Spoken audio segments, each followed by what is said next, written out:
قصہ یہ ہے کہ ایک بادشاہ شکار پر گیا اور راستہ بھٹک گیا، اس کے سارے ساتھی بھی بچھڑ گئے۔ بادشاہ پریشان ہو گیا، ادھر ادھر بھٹکا اور پورا دن بیت گیا۔ شام ہو گئی، بھوک لگ گئی، پیاس لگ گئی، کھانے پینے کے لیے کوئی توشہ نہیں، کچھ نہیں۔ آخر کو پریشان ہو کر وہ سمجھ گیا کہ اب میری زندگی کا یہ آخری دن ہے، میں بھوک اور پیاس سے مر جاؤں گا۔ یہ سوچ ہی رہا تھا کہ ایک جھوپڑی اسے نظر آئی اور وہ جھوپڑی کے پاس گیا، دروازہ کھٹکھٹایا تو اندر سے ایک غریب سا آدمی باہر آیا۔ اس نے دیکھا کہ ایک مسافر پریشان ہے، بھوکا اور پیاسا ہے۔ اس غریب آدمی کو پتا نہیں تھا کہ یہ بادشاہ ہے۔ اس نے ایک مہمان سمجھ کر، ایک مسافر سمجھ کر اس کی خدمت کی، اس کے پاس جو بھی حاضر تھا اس کی خدمت میں پیش کیا۔ بادشاہ نے وہ کھانا کھایا، پانی پیا اور سیر ہو گیا، اور 2-4 دن اور رہا۔ جب تک بھی وہ رہا، اس غریب نے اس کی مہمان نوازی کی، صرف مسافر سمجھ کر اور ایک پریشان حال سمجھ کر۔ اس کو پتا نہیں تھا کہ یہ بادشاہ ہے، اور نہ بادشاہ نے اس کو بتایا تھا۔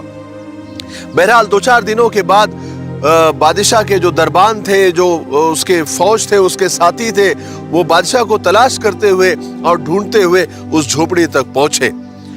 جب بادشاہ کی روانگی کا وقت آیا تو بادشاہ نے اس غریب کو بلایا اور اس سے پوچھا، تم کو پتا ہے میں کون ہوں؟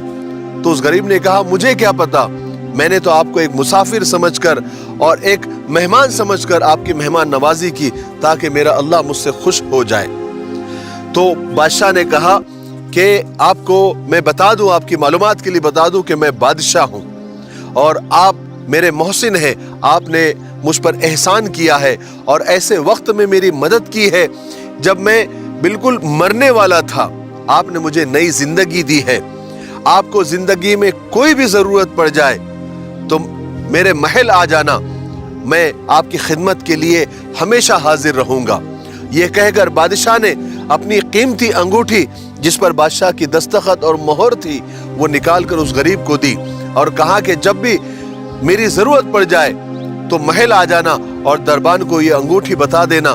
یہ انگوٹھی بتا دینے سے فائدہ یہ ہوگا کہ میں جس حالت میں بھی رہوں گا اور جہاں بھی رہوں گا، دربان تمہیں وہاں پہنچا دیں گے۔ غریب نے کہا، ٹھیک ہے، کوئی بات نہیں۔ بہرحال بادشاہ چلا گیا۔ غریب وہی جنگل میں رہا۔ کئی سالوں کے بعد یا کئی مہینوں کے بعد اس غریب کو کسی چیز کی ضرورت پیش آئی اور وہ بہت پریشان ہو گیا۔ تو اس کو بادشاہ یاد آیا، بادشاہ کی باتیں یاد آئی اور بادشاہ کی انگوٹھی یاد آئی۔ اس نے وہ انگوٹھی کو تلاش کیا اور بادشاہ کے محل میں چلا گیا۔ دربان نے اس کو روک دیا، کہا کہ تم کون ہو؟ اس نے کہا کہ میں بادشاہ سے ملنا چاہتا ہوں۔ تو اس نے کہا کہ وہ دربان نے اوپر سے نیچے تک دیکھا، بالکل ایک غریب سا آدمی اور پھٹے پرانے حال۔ کہا کہ بھاگو یہاں سے، یہاں پر تمہارے جیسے لوگوں کو انٹری نہیں ہے، داخلہ نہیں ہے۔ تو غریب نے اپنے جیب میں سے وہ انگوٹھی نکال کر اس دربان کو بتائی۔ اس دربان نے جب انگوٹھی دیکھا جس پر بادشاہ کی مہر تھی اور وہ بادشاہ کی بہت خاص انگوٹھی تھی، اس کی تو آنکھیں پھٹی کی پھٹی رہ گئی۔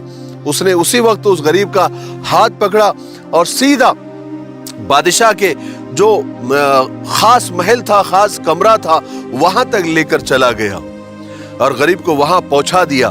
تو اس غریب نے دیکھا کہ بادشاہ دو زانوں بیٹھا ہے اور دعائیں مانگ رہا ہے اور اللہ سے اور اپنے خدا سے، اپنے رب سے رو رو کر، گڑ گڑا کر اپنی ضرورتوں کو مانگ رہا ہے۔ جب اس غریب نے دیکھا بادشاہ کو روتے اور بلکتے ہوئے دعا کے اندر، تو وہ فوراً الٹے پاؤں وہاں سے روانہ ہو گیا۔ بادشاہ جب دعا سے فارغ ہوا تو دربان سے پوچھا کہ کون آیا تھا؟